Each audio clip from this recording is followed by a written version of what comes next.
A água é um recurso vital para a vida e na agricultura o seu uso inteligente é crucial para garantir a sustentabilidade dos sistemas agrícolas.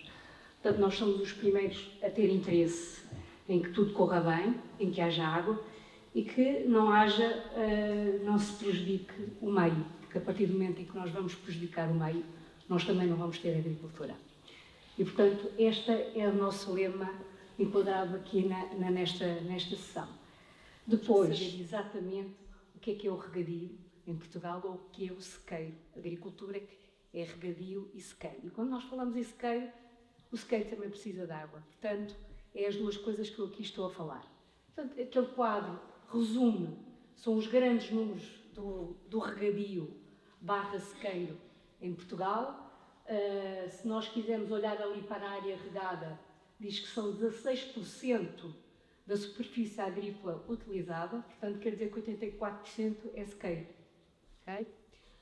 Poderá haver uma tendência para o aumento do sequeiro face a desafios futuros, mas isto é a realidade atual. Depois temos a área que normalmente falam como área irrigável ou área regada, são os 630 mil hectares.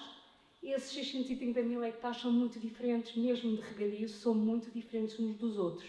Podemos ter um regadio mais, como se costuma dizer, mais de produção, cujo objetivo é ser produtivo, ter maior retorno em termos de produtividade, e temos o outro regadio que até pode só ser regado uma vez por ano.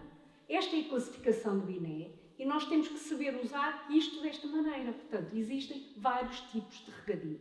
E, consoante os vários tipos de regadio, também temos que atuar em conformidade com isso.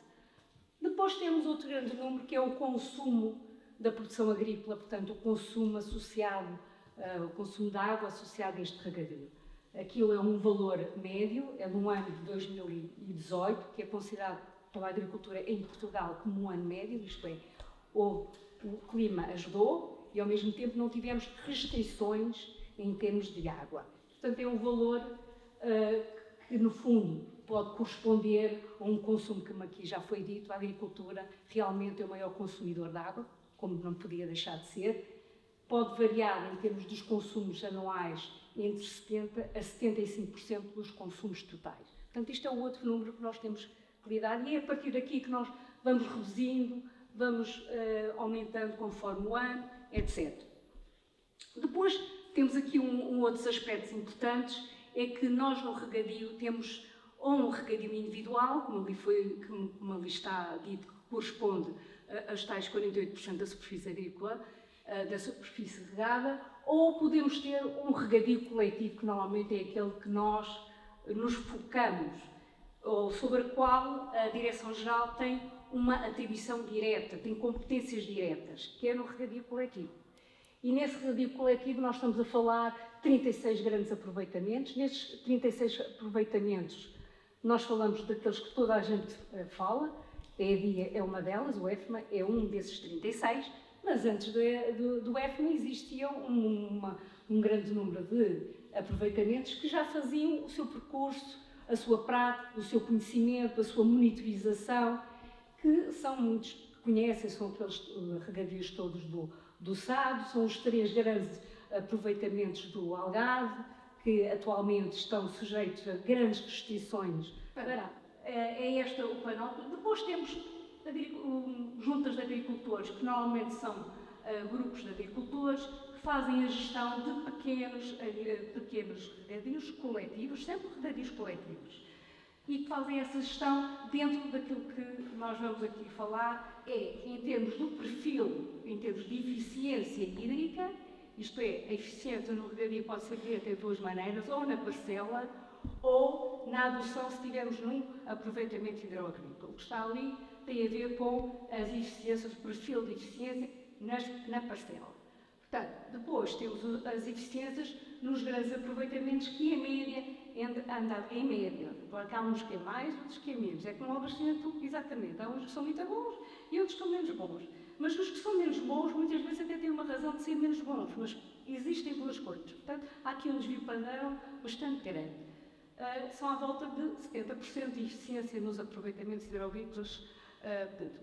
E depois, o outro instrumento muito importante tem a ver com o regime económico ou financeiro dos recursos no uso agrícola. Atualmente, a água utilizada para a agricultura é taxada de uma forma diferenciada. E aí estamos ali a falar de taxa de exploração, taxa de conservação, taxa de exploração e conservação não agrícola e depois temos a taxa de recursos hídricos, portanto, que os agricultores também têm que pagar. Portanto, o que significa que aqueles agricultores têm a perspectiva de 80% dos anos têm água para a sua atividade agrícola.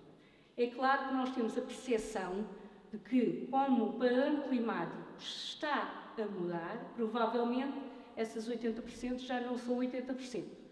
Mas poderão ser próximos de 80% se nós tomarmos algumas medidas. E são essas medidas que eu aqui venho comunicar de alguma maneira. É que é fixe.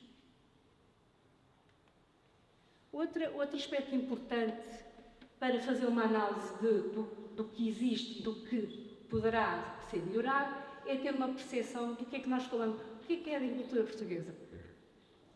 Ali estão o top 7 da agricultura, isto é, quais são as culturas mais importantes atualmente, estamos a falar de atualmente, mas vai mudando, não é sempre a mesma coisa.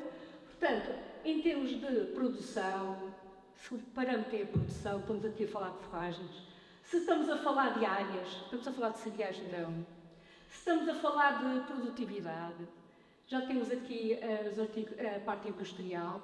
Se estamos a falar da rentabilidade das culturas, já estamos a falar de outra coisa. Tem o H e o C, quer dizer que é purgação humana ou purgação climática. Temos que perceber o que é que esta disponibilidade é. A outra questão para a agricultura é importante. O clima mudou no sentido não tem a ver com a água diretamente, mas tem a ver com as temperaturas e com as ondas de calor. Essas temperaturas têm impacto direto nos consumos das culturas agrícolas e não agrícolas e, portanto, é uma ameaça também. A outra ameaça tem a ver com a conservação do solo. A agricultura precisa de solo.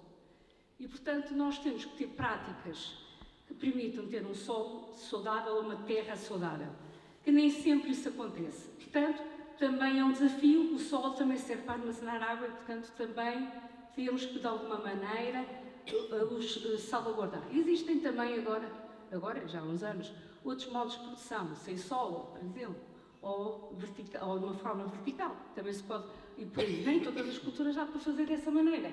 Mas pronto, é um desafio, é só isso. Depois temos a transição energética. A questão da melhoria da eficiência passa muito pela utilização de energia. Isto é, nós passamos de uma regra de superfície por gravidade, digamos assim, e agora precisamos de regra de precisão. Essa regra de precisão precisa, normalmente, de introduzir um sistema de energia. E essa energia deverá ser uma energia limpa. Depois temos uma parte importantíssima que é a parte ambiente, porque é a parte que a agricultura é atacada sistematicamente, porque não preserva, não cuida, não salvaguarda.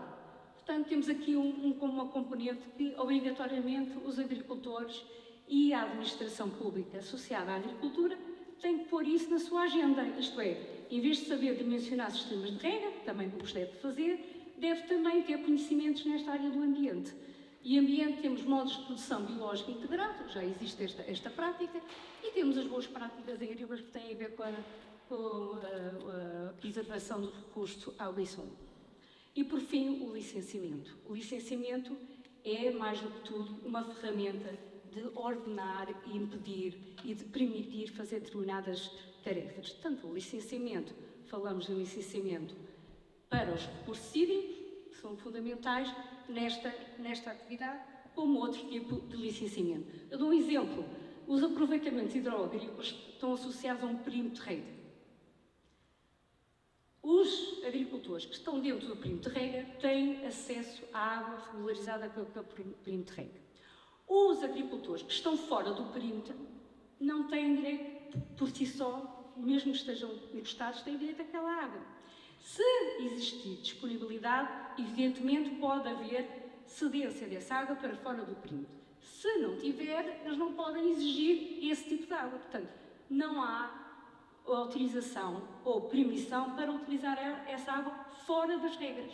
Portanto, isto é uma das maneiras de nós controlarmos este tipo de utilização. Mas existem muitas normas que devem ser vistas e que permitem fazer uma agricultura de uma forma mais sustentável. O outro é investir em obras. Obras não é fazer novas sim, com outra visão, APRs, tudo isso que já se falou aqui, mas também conservar e manter aquelas que têm. Nós não podemos deixar as obras, nós temos várias obras hidroagrícolas emblemáticas que funcionam bem, mas têm que ser conservadas, portanto nós temos que ter financiamento para permitir que essas obras continuem a funcionar e a fazer o seu serviço. E terceiro, como eu já falei, a Direção-Geral tem intenção, e estão aqui pessoas do LNEC que são parceiros, tem intenção em fazer um curso que chama-se ProAgros, Regadio, visando a formação dos agricultores, das entidades como eu, da administração, das entidades gestoras dos aproveitamentos, e com essa informação é expectável que a agricultura consiga uma resposta melhor do que tem conseguido até ao momento presente. Obrigada.